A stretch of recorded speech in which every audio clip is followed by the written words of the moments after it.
ustedes, a nombre de nuestro señor director, el doctor Ramón Contreras Hernández, de nuestro jefe de edición, el maestro Juan Torrazo Vázquez, les damos la más cordial bienvenida a este nuevo ciclo de conferencias este día 7 de octubre.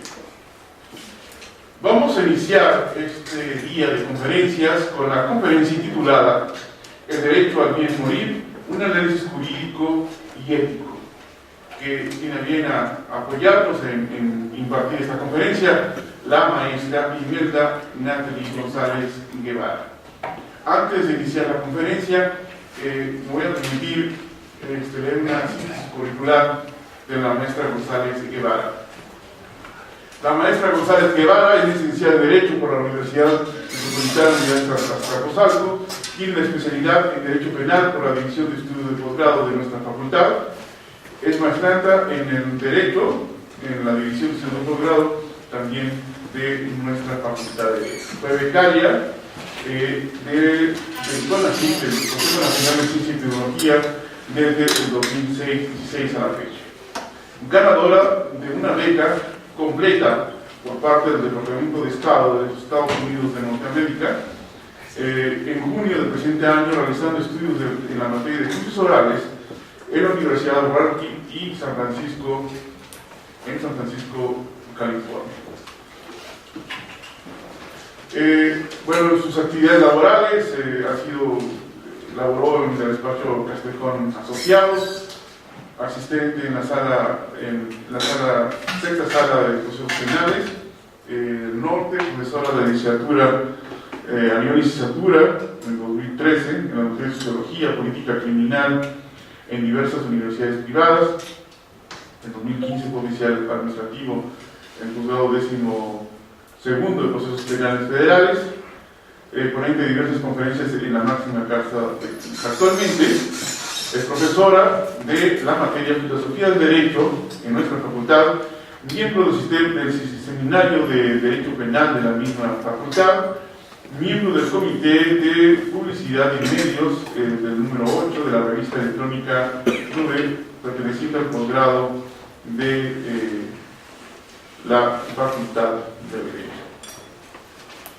En esta conferencia, la maestra González Guevara abordará el estado de la cuestión en materia jurídica en la Ciudad de México para posteriormente llevar a cabo un análisis a nivel filosófico sobre el bien morir, las diversas posturas éticas existentes y el respeto a la dignidad humana en los posibles últimos momentos de vida, tanto por parte de los médicos, la familia y el Estado.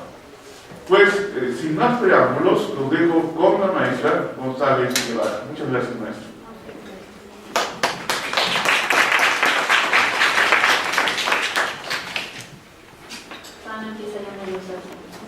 Buenos días a todos.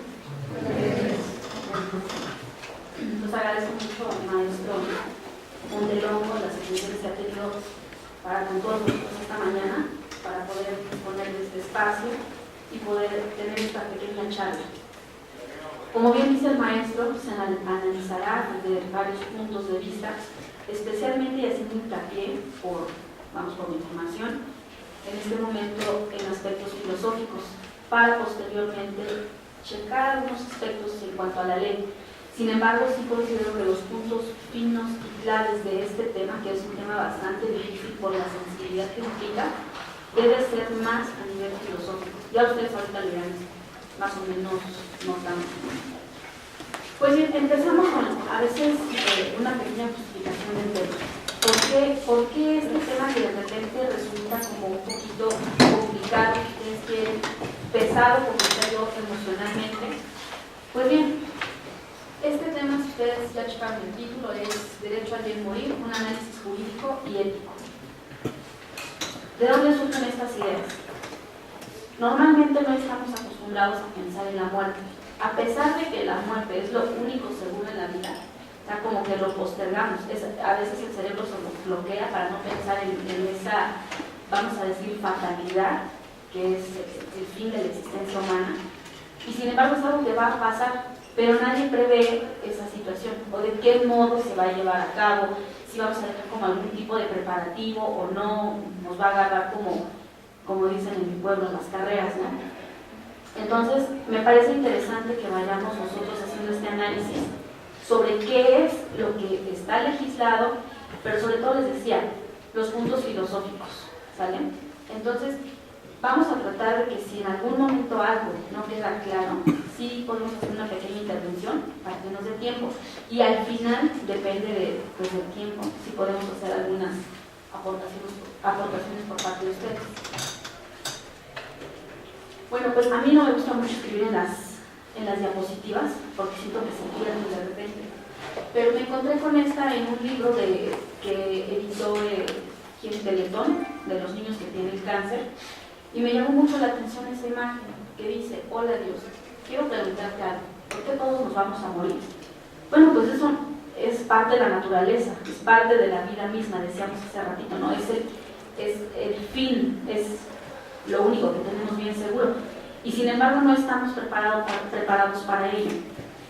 Ahora, en esta plática me gustaría hablar principalmente o primordialmente de aquellos enfermos terminales o de aquellas personas que se encuentran en situaciones especialmente difíciles o delicadas de salud y que muchas veces, una de dos, o ya no pueden disponer por sí mismos por el estado de inconsciencia en el que se encuentran, o bien sí están las otras dos opciones. Previeron esta parte y dejaron por escrito o dejaron testimonios, lo que ustedes quieran, para poder decir cuál era su última voluntad en cuanto a esta situación del bien morir.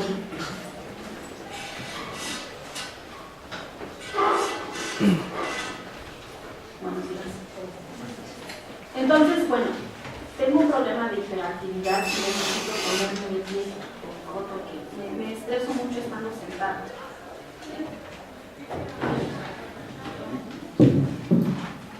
Así estamos mejor, ¿verdad? Tenemos algunas imágenes que son bastante fuertes, porque como les comentaba hace rato, no estamos preparados para esta parte del final de la vida.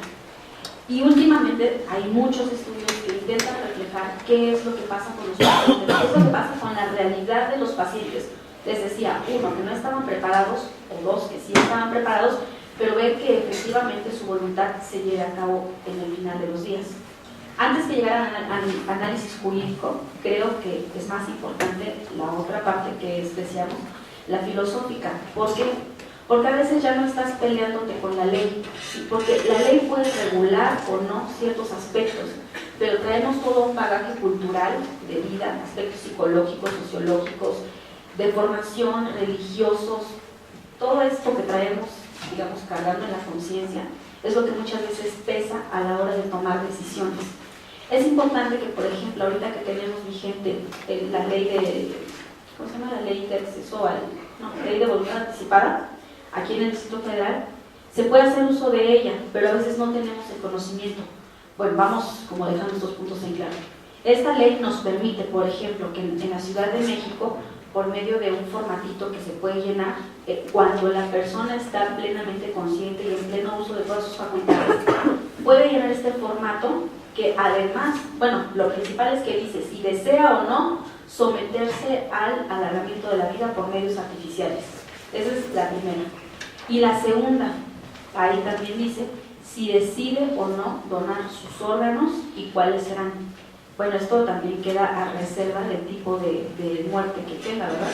Pero él ya va desde ahí anticipando qué es lo que él desea. Este trámite se hace, les decía, es una formita que se llena, pero se certifica ante notario público. El último costo del que tengo noticias es de 1,900 pesos y ahí se hacen todas las especificaciones, vamos a decirlo como que lo que espero para mí al final. Se nombra un tutor en el caso de las personas menores o a un representante que será el encargado, fíjense nada más que responsabilidad de que será el encargado de llevar a cabo, si es que llegara ese momento, llevar a cabo esa voluntad de poder exhibir el documento y decir, ¿saben qué? Hasta ahí, él no quería, y empiezas a soltar con todo lo que quería o no quería el paciente.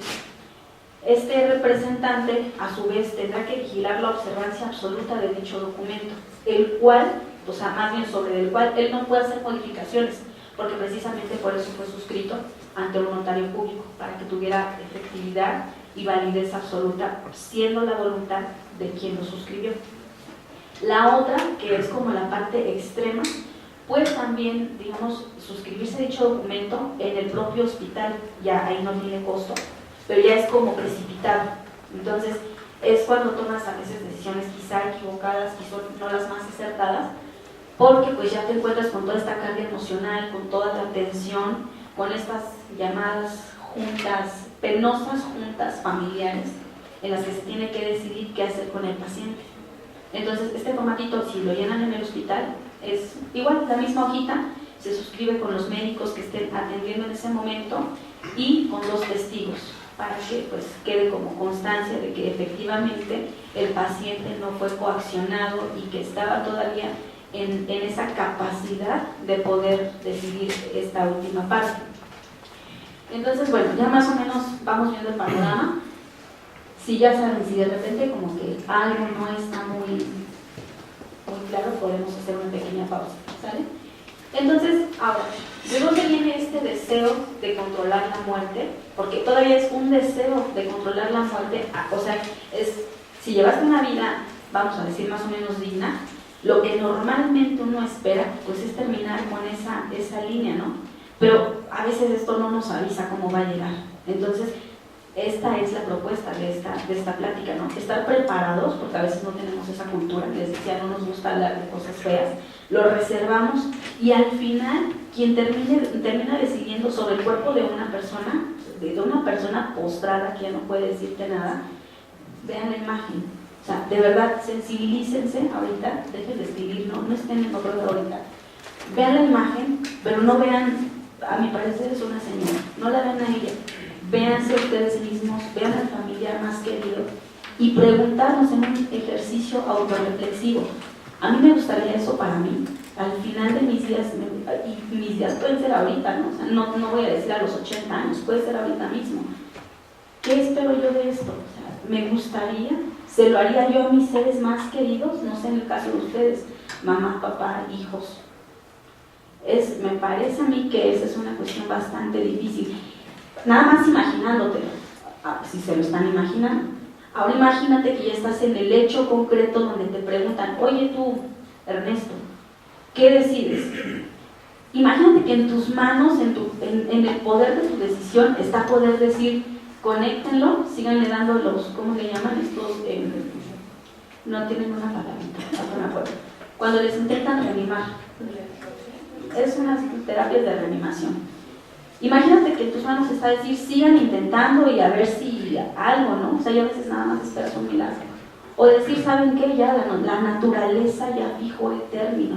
Ir contra la naturaleza a veces tampoco es correcto. O sea, imagínate cuál es el poder de la naturaleza y cuál es el poder de nosotros pobres seres humanos enfrente de ella. Entonces, a veces lo que ocurre es el llamado ensañamiento médico, que es los médicos tienen por su juramento de Hipócrates, que a veces ya nada más es como un rito, una tradición, no permitir la muerte, o sea, aferrarse al paciente y no soltarlo. Pero tienes aquí, vamos a empezar a ver qué tantos actores y factores confluyen. Están los médicos, están los psicológicos, porque también tenemos este tipo de influencias en estas situaciones. Están los jurídicos, está la familia, está la religión. Imagínense todos esos factores, tratarlos de conjugar y llevarlos a buen término, de verdad que no es nada sencillo. Entonces, bueno, pues, les digo, siempre hay que pensar, les manejaba a mis alumnos, creo que la clase pasada, ¿no? La otredad, pensar siempre en el otro como en uno mismo, porque a veces es muy fácil en estas, me gusta y me molesta el término, penosas juntas familiares. Penosas, ¿por qué? Pues porque no es un momento nada agradable a veces.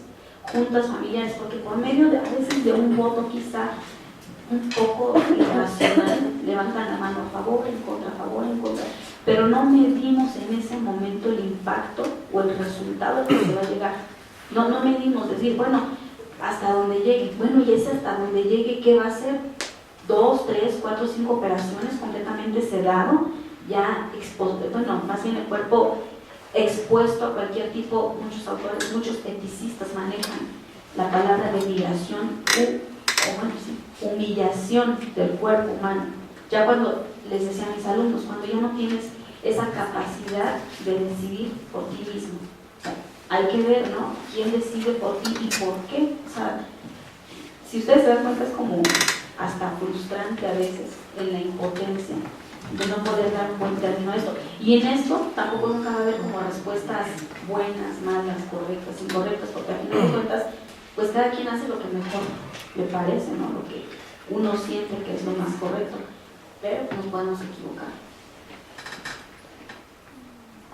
Y muchas veces pasa esto, ¿no? El conflicto, el shock emocional en el que caes, que no te permite pensar con claridad. Y muchísimo de lo que vienes o que has manifestado a lo largo de tu vida, en ese momento queda completamente reducido a la nada, porque es en este sentido la emoción, la pasión, lo que le gana a cualquier situación. Puede ser un súper estudiado y de repente te gana la emoción y dices, no, hagan lo que puedan, ¿no? Les decía hace ratito, a veces hasta como esperando un milagro. Les decía también sobre los valores culturales y religiosos que hay que tener en cuenta. Se habla aquí de religión en el sentido de ideología o de prácticas que ha tenido el paciente o la familia a lo largo de su vida. Y este factor es bastante importante, el religioso, porque en el estado de ánimo, o más bien el estado de ánimo, influye bastante el peso ideológico que éste puede tener en una familia para poderse aferrar y continuar luchando, incluso para el propio enfermo, de quien se dice, y eso no me consta, se dice que los enfermos que están sedados, aún estando sedados, escuchan. Eso no lo sé, ¿verdad? Pero, bueno, imagínate, si todavía tienes una esperanza, decía mi maestro de filosofía, la fe no se siente, la fe no se explica, la fe se siente. Entonces, no tiene una explicación científica, lógica, racional, nada más es cuestión de sentimiento. Y a veces ese sentimiento es el que hace a las personas aferrarse a esperar un resultado positivo. Un autor que se llama Marciano Vidal nos propone una expresión, ya les hablaba hace ratito de esto más o menos, que es el derecho a morir con dignidad. Sobre todo les comentaba yo, los eticistas no están de acuerdo en el ensañamiento médico, porque bueno, ya estamos hablando de un final.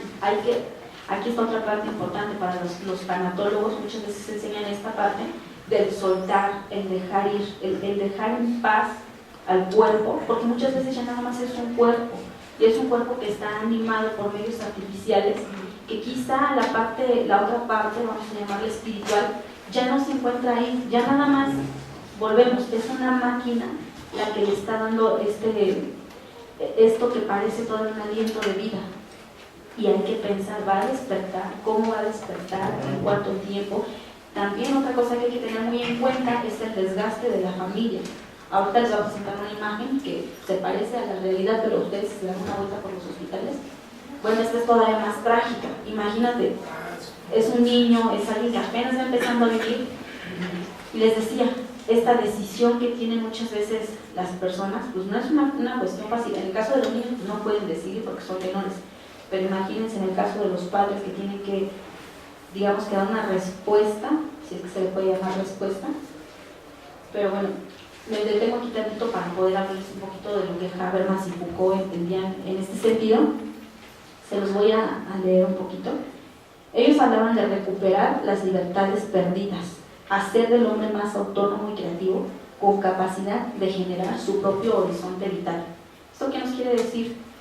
Si has planeado tu vida, casi te dice, pues déjame terminar planeando hasta el final, ¿no?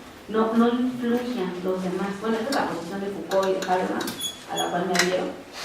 Porque, bueno, a final de cuentas, si la vida es de uno, si ya tuvimos el derecho de vivir, ahora permítame tener el derecho de decidir qué es lo que quiero.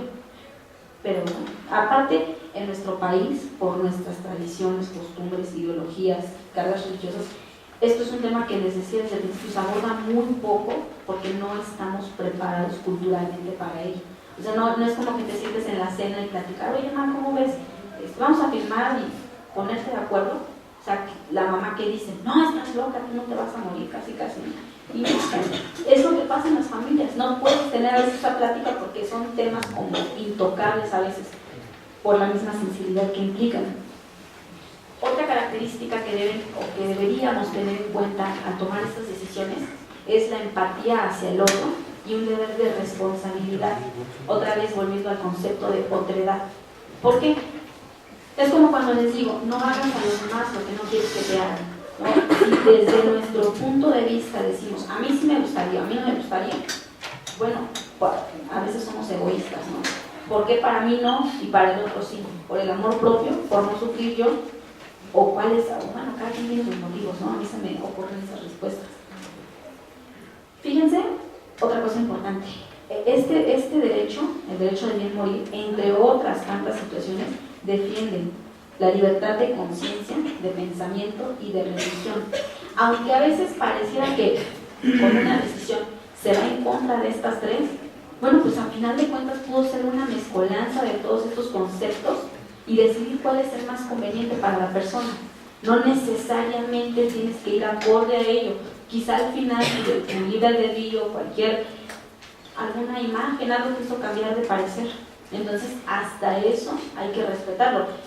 Pero bueno, a veces la gente como que no nos cae de ello sobre algunas situaciones.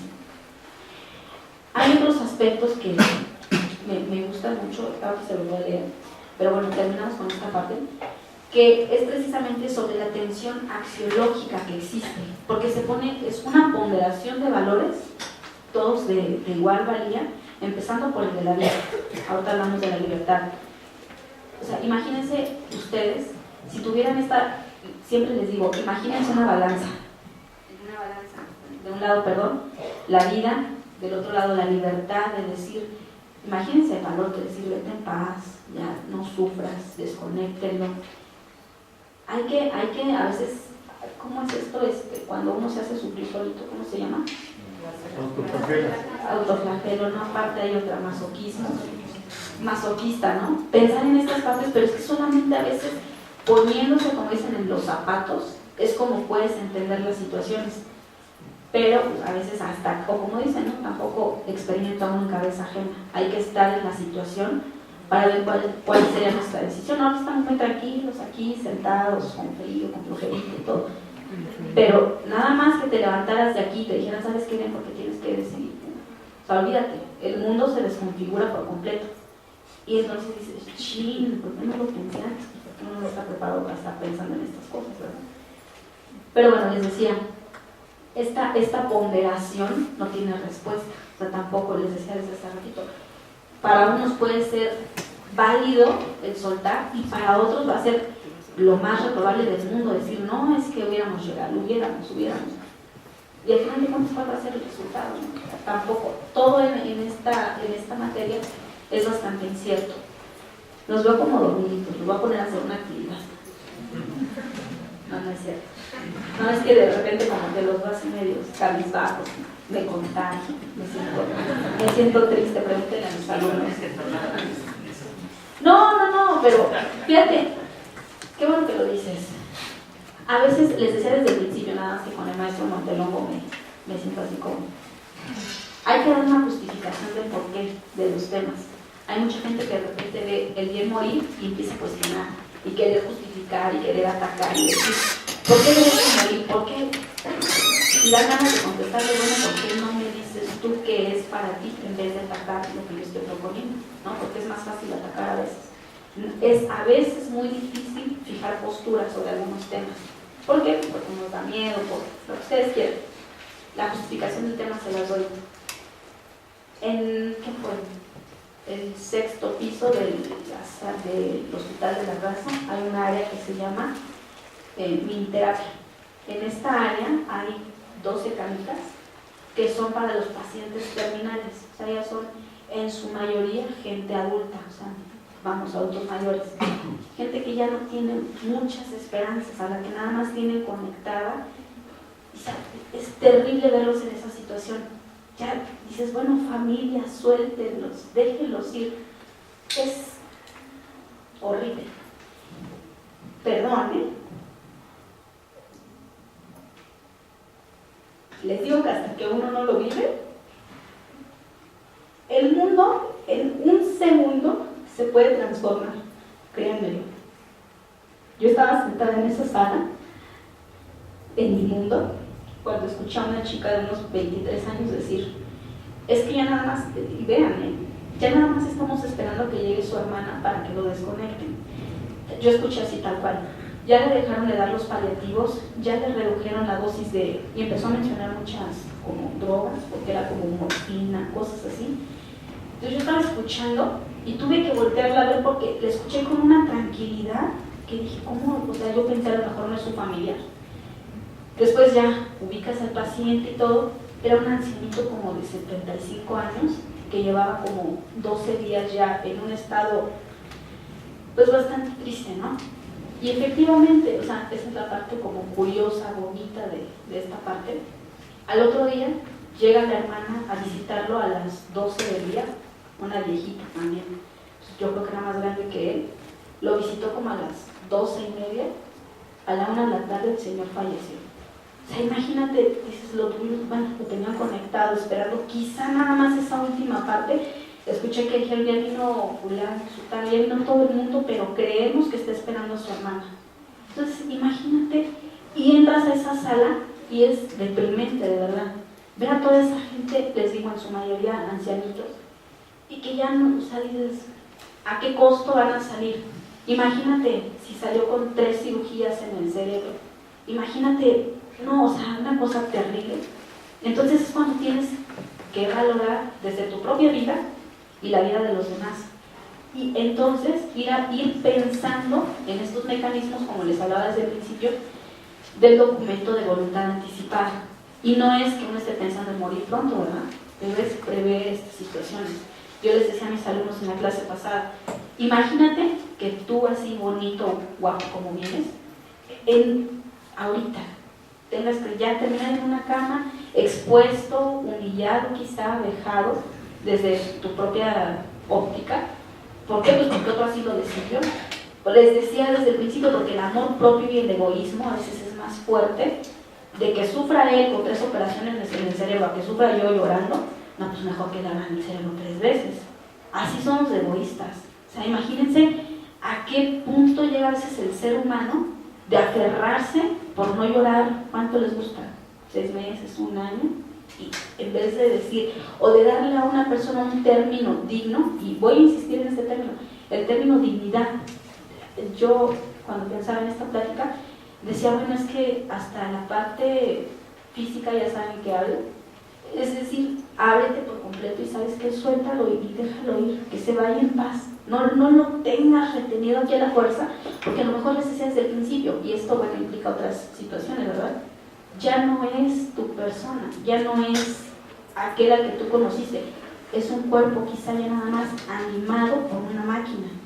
Pero bueno, volvemos, hasta que cada quien está en la situación, es como podrá, pues como pensar, ¿no? Maestra, pero aquí tal vez es que no queremos aceptar una responsabilidad que se nos impone a veces malamente, porque por decir algo, yo he visto personas que tienen a su abuelita, a su bisabuelita, y dicen, oye, pero pues ya la desahuciaron en el hospital, ya le dijeron que no hay nada que hacer. Pero dicen, no, pero trasladaron al hospital porque ya que otro cargue con la responsabilidad. Digo que al final del día, algunas, pues, ¿cómo es posible que se murió si tú eras enfermera, o tú eras médico, tú eras esto? Entonces, eso es lo que a veces la gente no mide, ¿no? Que la persona al final del día pues va a fallecer o va a morir y no quiero que me digan, pues tú eras médico y ya no pudiste hacer nada, muchas cosas que no se pueden hacer, ¿no? Entonces como que esa responsabilidad la queremos delegarla a otra persona. Entonces eso es bien difícil porque, digo, se ha visto gente que dice, no, llévala al hospital, que otra gente cargue con mi culpa, que al final del día no es tu culpa, ¿no? La persona va a morir, ya te dijeron 1000 gentes que va a morir, ¿no? Claro. Entonces, esa es la responsabilidad que muchos no aceptamos.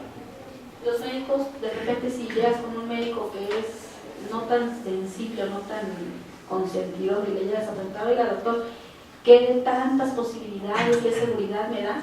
Lo que te contestan, y lo contestaron varias veces, y yo lo he escuchado, es, en conceptos de la vida no tienes absolutamente ninguna garantía. Te le estás preguntando al especialista y dices, bueno, pues él es el que sabe. Entonces, de verdad, esta responsabilidad con la que se carga es una situación, como dice nuestro compañero, bastante difícil desde el punto de vista ético y les decía desde el principio, moral, desde la formación que cada uno tiene, porque no nos gusta cargar con culpas a veces, y a lo mejor no son culpas, ¿verdad? Pero les decía hace ratito, ¿te acuerdas que les decía? Luego a la gente no le gusta fijar postura. ¿Por qué? Porque te echas enemigos, porque, etcétera. Y a veces tú te sientes bien seguro de lo que estás diciendo, pero el ataque y demás, ya dices, no, mejor ya no, ¿verdad? Son mayoría contra mí, entonces puede que tengan razón. Y a lo mejor no. Y al final de cuentas lo que queda en medio de todo esto es la dignidad, es la persona, es el final, y un final a veces traumático, que pues, yo digo, ¿para qué llegamos a eso?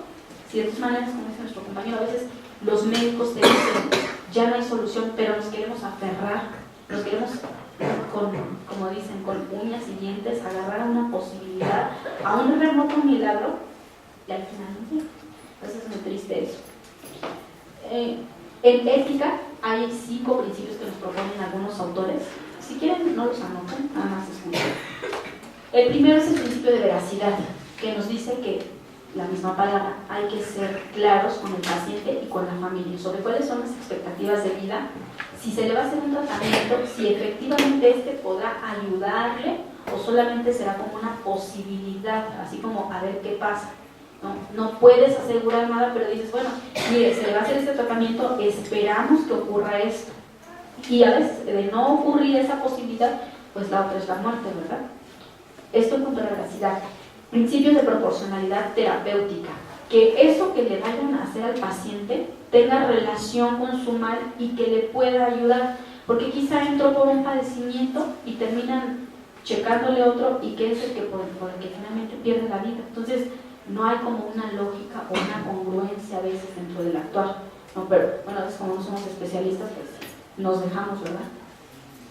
El principio del doble efecto en el manejo del dolor y la supresión de la conciencia. Esto les decía hace ratito, cuando la persona ya está en estado inconsciente, cuando les decía ya no es la persona, sino simplemente un cuerpo, ¿qué tan válido es tener a una persona en este estado? ¿Y por cuánto tiempo, no? O sea, porque lo puedes tener ahí meses, semanas, años, ¿y qué pasa con el paciente? Les decía otra de la imagen que les tenía que mostrar. A ver, no es la que sigue, me voy a sacar una. Es que esta es la parte religiosa que les digo que para muchos es la penosa junta familiar. Y me tengo que regresar porque esa no era. ¿Qué creen que no la puse? La de la afuera de los hospitales. Yo creo que la cambié por esta. Cuando la familia se reúne para tener este tipo de pláticas o de conversaciones, el desgaste, les decía desde el principio, no nada más es para el enfermo, es para la familia. El desgaste psicológico, el desgaste económico. Dicen los especialistas, yo tengo unas dudas ahí, dicen los especialistas que en México un día de terapia intensiva cuesta 5,500 pesos. Pero no encontré el dato si esto es en los hospitales públicos, porque supongo que los privados son unas cuentas gigantescas que no son cercanas a los 5,500 pesos. Ahora, si te das cuenta de todos los especialistas que están implicados a veces en un solo paciente, de todos los aparatos y todo el equipo tecnológico que tienen, pues no creo que se acerque a 5,500 pesos. Entonces, tenemos que valorar todos esos aspectos que a veces, que a veces pues no consideramos y que son importantes, porque a veces decían en una de nuestras lecturas, en México ser pobre es un gran problema hasta para morirse. O sea, porque no puedes morir como en paz y que tu familia diga, bueno, ya ni modo, ¿no? Hay que comprar esto. No se puede. ¿Por qué? Porque todavía tienes el gasto de la enfermedad que apenas si sobrellevabas, todo lo que ello implicó, y para que después venga el fallecimiento. O sea, es de verdad, en nuestro país que tenemos este problema de bastante gente en pobreza, y que es una desigualdad. Fíjense, hay autores que hablan hasta de la desigualdad en la muerte. Te dicen, no es lo mismo que muera una persona de un estrato más o menos acomodado, sin problemas, y que ya dejó como el testamento en orden, tiene hasta preparado el funeral y demás, bueno, la familia está como en paz. Pero cuando es una persona, vamos a decirlo, como del otro extremo, que como decimos aquí en México, vamos al día, imagínate, toda esa situación es como echarle más y más y más, y de por sí ya tenías como la cabeza un poquito confundida, y llega esto, es así como no sé, catastrófico. Y esto era lo que les quería leer. Fíjense, a ver si después lo parafraseamos, pero me gusta más leérselos. En caso de que la persona termine inconsciente antes de expresar su voluntad, se tendrán en cuenta tanto los testimonios cercanos que atestiguen su voluntad, como la prueba escrita de sus pensamientos. En caso de no haber dejado nada por escrito, alguna persona cercana podría reconstruir su discurso en forma de consentimiento hipotético, a la manera en que Dworkin lo entiende, una reconstrucción de su integridad histórica que le otorgue coherencia a su vida, o más bien a su muerte. ¿Esto qué nos quiere decir? O sea, creo que es claro, ¿no? Pero dices, bueno, no dejo escrito, yo no sé nada, porque en ese momento me pongo en blanco, pero a ver, vamos a preguntarnos qué hubiera deseado él o ella, para que no decidas, como decían nuestros compañeros hace ratito, para que tú no decidas por ti mismo qué pensaría él o qué hubiera deseado ella. A lo mejor le daba miedo una operación de una rodilla y tú la terminas operando del cerebro. O sea, ahí había una incongruencia en este final de vida.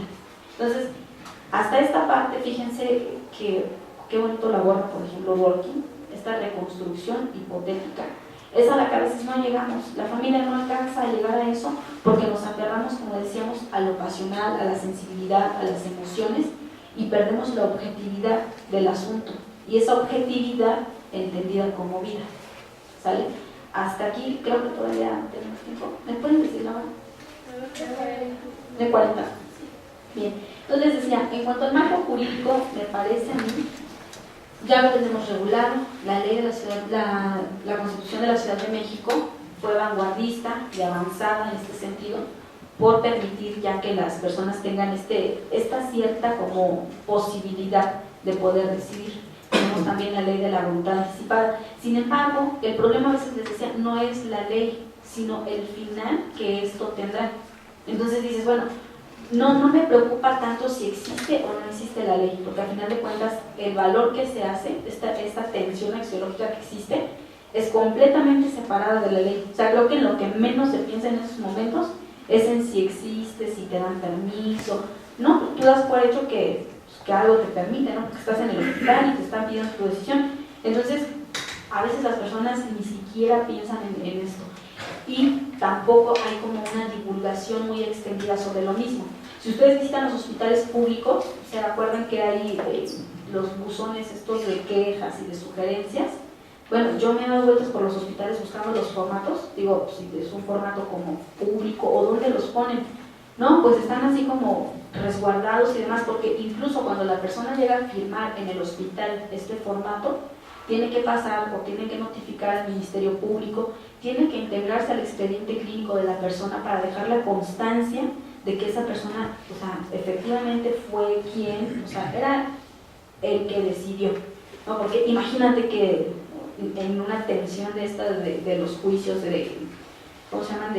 Bueno, los testamentos, dices, ¿cómo hay tanta gente que es capaz de hacer lo que sea por una herencia? Entonces tenemos, o se tiene que tener mucho cuidado con estos aspectos. Entonces les decía, la ley de la Ciudad de México, la Constitución de la Ciudad de México, ya en este sentido se ha pronunciado, que fue en enero de este año, ¿no? Cuando quedó el artículo 11, y tenemos todo lo que es la ley de voluntad anticipada. En esta ley de voluntad anticipada nos dice todos los requisitos tal cual se debe presentar la persona en estado consciente o inconsciente y cómo manifestarlo, como ya dijimos hace ratito, en el notario público y demás. Ahora la pregunta para ustedes, aquí empieza la dinámica, porque ya están durmiendo, aquí empieza la dinámica, jóvenes. Si pudiéramos hacer nosotros un juicio, esa ponderación axiológica de la que hablábamos hace un ratito, ¿qué sería más importante? ¿El valor de la vida? ¿El valor de la vida? O sea, continuarla, o la libertad, permitir al que ya decidió o al que hubiera decidido en ese sentido, soltarlo para que, les decía desde hace rato, termine en paz. Para ustedes, ¿cuál de estos dos valores sería de mayor peso? Y como dicen los abogados, justifique su respuesta. ¿Por qué? ¿Cuál sería para ustedes, jóvenes? Yo considero que sería más importante tomar en cuenta la libertad.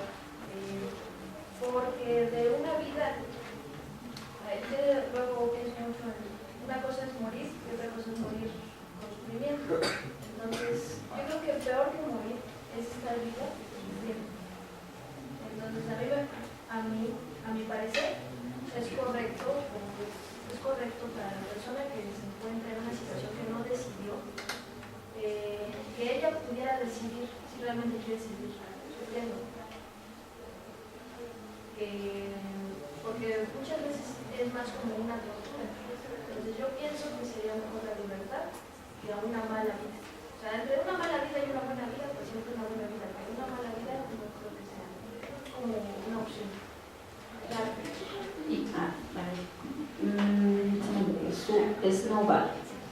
Snowball y luego Gloria. Yo creo que es un tema muy subjetivo a las creencias, a la cultura, a la fe, a todos los aspectos que nos acaban de mencionar. Y yo podría decirle ahorita, no maestra, yo creo que la libertad es lo más importante, que no sufra, que no sienta, que soy la persona más comprensiva y que más ama. Pero ahorita yo estando en este lugar, pero como usted dice, parada en un hospital viendo a la persona, podría cambiar completamente mi forma de ver las cosas. Entonces, además de que es una decisión como muy difícil ya estando en el momento, creo que el apoyo, la cultura, el ambiente familiar también es algo que cambia tu forma de ver las cosas. O sea, yo como una estudiante de Derecho podría decir, no, la ley o la Constitución o esto nos dice que hay que dejar morir, que hay que morir. Pero, ¿qué pasa con la familia que no sabe, que no tiene cultura, o, ¿sabe? Entonces, creo que desde un punto de vista objetivo podría ser la libertad. Sin embargo, no sé, cultural, religioso, de fe, de lo que sea, podría ser como hasta que pues, yo pueda más, ¿no? Pero yo creo que tendrías que estar en la situación para saber qué es lo que vas a decidir. Si no se pudo hablar con la persona, para saber ella qué quería para sí misma. Ojalá nunca. Gracias. Gloria. Bueno, la libertad es lo básico. Poder conocer lo que la persona quiere, eso sería ideal en las familias, es hablar del tema. Muchas veces sí tienen un conocimiento, pero en el asunto de los medios terapéuticos es importante ver qué tan real es lo efectivo que va a ser. Si va a ser un bien para la persona o no, cuando tienen que tomar ese tipo de decisiones. Porque si le van a hacer muchos estudios y muchas intervenciones que finalmente le van a dejar igual, pues no tendría mucho sentido. Primeramente, pues sabemos que las personas no quieren sufrir. En la parte que decías de que las personas escuchan, yo tuve una experiencia con mi papá, él tuvo un problema de la vesícula y lo dieron por muerto. Y no estaba muerto, ni estaba inconsciente. Y estaba escuchando a los chicos que lo llevaban en la ambulancia y los que estaban en él. Pues miren, dar comentarios, que riéndose de él, ya tratando de comunicarse, solo poderlo ver en educación.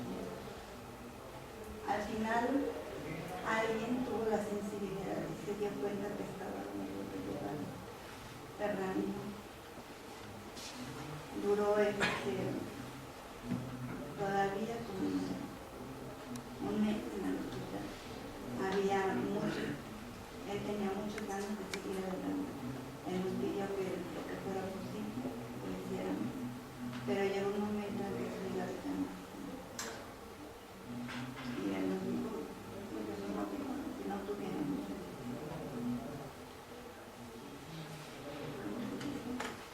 que no nos sintiéramos responsables. A mí me tocó después de haber, él tenía muchas ganas de seguir adelante, pero finalmente estaba cansado. Ya no podía prácticamente hablar, pero sí nos escuchaba. Y yo le pedí que descansara, que ya no se preocupara. Y como al día siguiente, después de que todo el mundo lo fue a ver, porque teníamos guardias, nos organizamos para ver entre los hijos, los hermanos, todas las alacionadas, finalmente cuando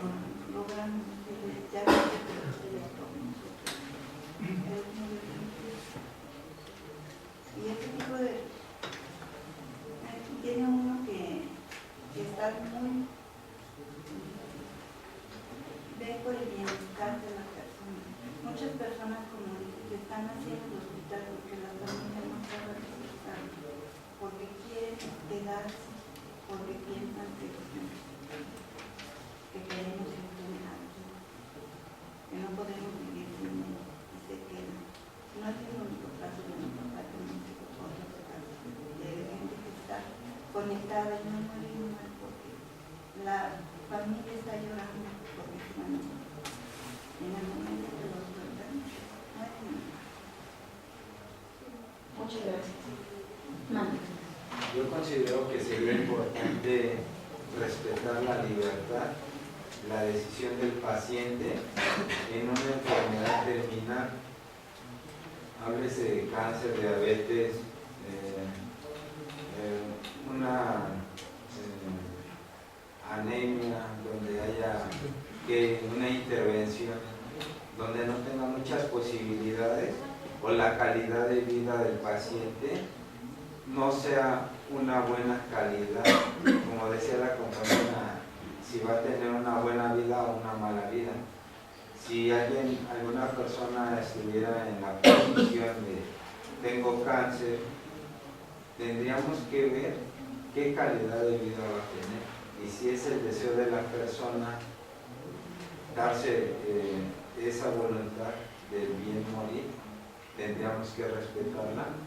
Y en comparación de una situación donde se suceda que estamos aquí, a cualquiera de nosotros nos encontremos entre la vida y la muerte y no tengamos alguna enfermedad terminal, obviamente algunos de nuestros familiares van a optar por decirle al doctor, haga lo posible por salvarlo. Y más que nada sería respetar la situación de la decisión de la persona por la calidad de vida que pueda tener, porque sabemos que las enfermedades terminales puede vivir la persona pero no va a tener una buena calidad de vida, se puede decir que va a estar sufriendo. Efectivamente, si se dan cuenta, bueno, aquí todos vamos como en el mismo plano, ¿no? Y cada quien tendrá sus ideas. Sin embargo, como les decía desde el principio, la propuesta es empezar a pensar no en la posibilidad, en la certeza de la muerte. Y pensar y decir qué queremos para nosotros. Y hasta suena macabro por ir planeando con la familia. Oye, a ti con el marido, ¿no? ¿A ti te gustaría o no? Porque me van a preguntar si te vas primero. O sea, es un ejercicio bastante difícil. Y ahorita como muchos niñitos tan chiquitos, o sea, no lo piensan, lo ven así como lejano, ¿no? Como si todos tuviéramos la certeza de llegar a los 80 años. Y no es así. O sea, puede pasar a los 22, a los 25, a la edad que sea. Ustedes se dan cuenta ahorita como que fue una carga más emocional, 100%, que jurídica y lo que ustedes quieran. Pero nos fuimos como por el lado o por la parte de la ética. ¿Pero por qué? Porque no podemos desprendernos de nuestra naturaleza humana. Porque al final de cuentas de lo que estamos hablando es de seres humanos, de personas igual que nosotros, que no sé ustedes, pero a lo mejor a mí me da miedo el dentista. Y de repente que alguien decida, no, sí, háblenle la cabeza a Natalie porque... Oye, no, si yo tenía miedo al dentista, ¿por qué me van a abrir de la cabeza? O sea, imagínate a veces cómo somos incongruentes los seres humanos, o les decía desde hace ratito, egoístas en algunas situaciones. Mande. Bueno, yo empezaría por citar la frase sacramental y jurídicamente tomándolo. La vida es un bien jurídico tutelado. Y también, crearía en este momento, me voy a piratear una frase del profesor, que decía, sembraría la duda filosófica en respecto a que si realmente la vida, esa manera de asistir la vida, es todavía mantener vida, o ya dadas las condiciones, si realmente en el tenor de la calidad de vida que tiene esa persona. ¿Sí? Pero yo creo que jurídicamente sí estaríamos como que en el dogma, la dogmática de que se tiene que proteger en todo momento. Y cierto, la filosofía pues, nos da una partitura más para hacer análisis de conjunturas tanto sociales, culturales, políticas y pues demás. Sí, jurídicamente sí está tutelada la vida, pero va más allá de, precisamente con estas leyes que mencionábamos, la Constitución de la Ciudad de México y la Ley de Voluntad Anticipada, lo que hacen es ya como soltar ciertos permisos. siendo más conscientes de la situación y ya no decir, es que es un bien jurídicamente tutelado, porque no estamos hablando de una propiedad o de, no, estamos hablando de una persona. Entonces, en esta parte radica algo como mucho más allá del bien jurídicamente tutelado. O sea, esto es como minimizar a veces lo que es la persona, porque no lo ves como este ente humano, una sustancia, como que lo despersonalizas, entonces ahí como te pierdes, ¿no? Espérenme, Gloria, porque hay otras compañero que quiere participar. Sí, Manos. Sí, felicidades, muy buena exposición. Yo lo que quería preguntarle es cómo contrarrestar la costumbre a través precisamente de lo espiritual, porque precisamente aquí el duelo que se genera es porque está generado por una costumbre. Si nosotros vamos viéndolo de una perspectiva filosófica, espiritual, tendemos precisamente a contrarrestar que las costumbres que nos hicieron acercarnos a esa persona, el saber que en el comentario de lo que es la escena fúnebre, se comenta de que me fue bien con él, me apoyó, me ayudó, y todos esos pequeños que se le adjudican hacia la persona en deceso, determina precisamente que las costumbres juegan un valor importante a través precisamente de lo que es la forma espiritual e incluso ética. Pero yo me pregunto, ¿cómo puedo contrarrestar? Si yo me acostumbré a esa persona que me va a llevar al duelo, ¿cómo la puedo contrarrestar para ya no poder seguir sufriendo? Esta sería mi pregunta. Para eso tenemos a los especialistas, a los tanatólogos que nos acompañan durante el duelo y que son quienes tienen, pues vamos a decir, esas herramientas de consuelo que nos ayudan a entender, es esto, al dejar ir, tanto mentalmente, espiritualmente, o sea, es una configuración de verdad bastante multifactorial, multidimensional, que como que en una palabra a veces nos quedamos cortos, pero para eso precisamente están los tanatólogos que de manera muy especializada trabajan con cada psique, porque cada cabeza es un mundo y no hay como una receta, no es una receta de cocina. Tienes que trabajar, esa es una parte psicológica que de acuerdo a la historia de vida de cada persona será más o menos tratada por el especialista. O sea, no tengo esa respuesta. Bueno, jóvenes, ay, perdón, maestro, ¿puedo dar una última? Por favor. Hay un punto muy importante, a mí me ha tocado como médico, que cuando el paciente está literalmente a punto de fallecer, todos los familiares no quieren dejar y te exigen que hagas hasta lo imposible por salvarlo. Me tocó una paciente con cáncer, el tratamiento era una cirugía muy radical, los pacientes dijeron que adelante, la paciente no quería por la calidad de vida que iba a tener, se dio a los caprichos, por así decirlo, de sus hijos, y la señora de estar postrada allí en la cama en su casa, ya nadie la quería cuidar. Ya como decían, bueno, ¿y como cuándo se va a morir? O sea, yo tengo que trabajar, yo tengo a mis hijos, yo tengo que salir también con mi esposo. Entonces dice, ¿qué incongruencia, no? Les decía exactamente la incongruencia de los seres humanos. Pero bueno, así podríamos llevarnos mucho tiempo y ya se nos acabó. Muchísimas gracias. Ay, perdón. Muchas gracias.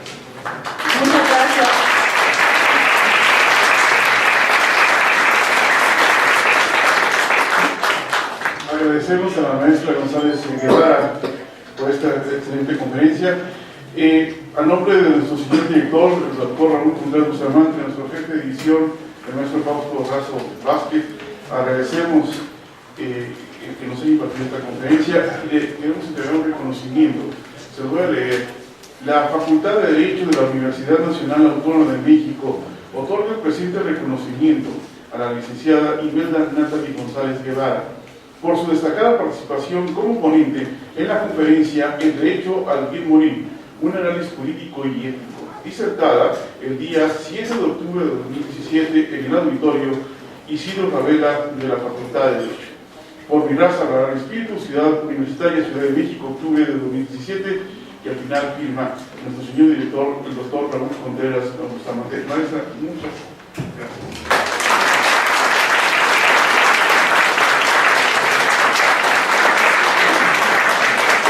A las 11 tendremos la próxima conferencia. Aquí los esperamos.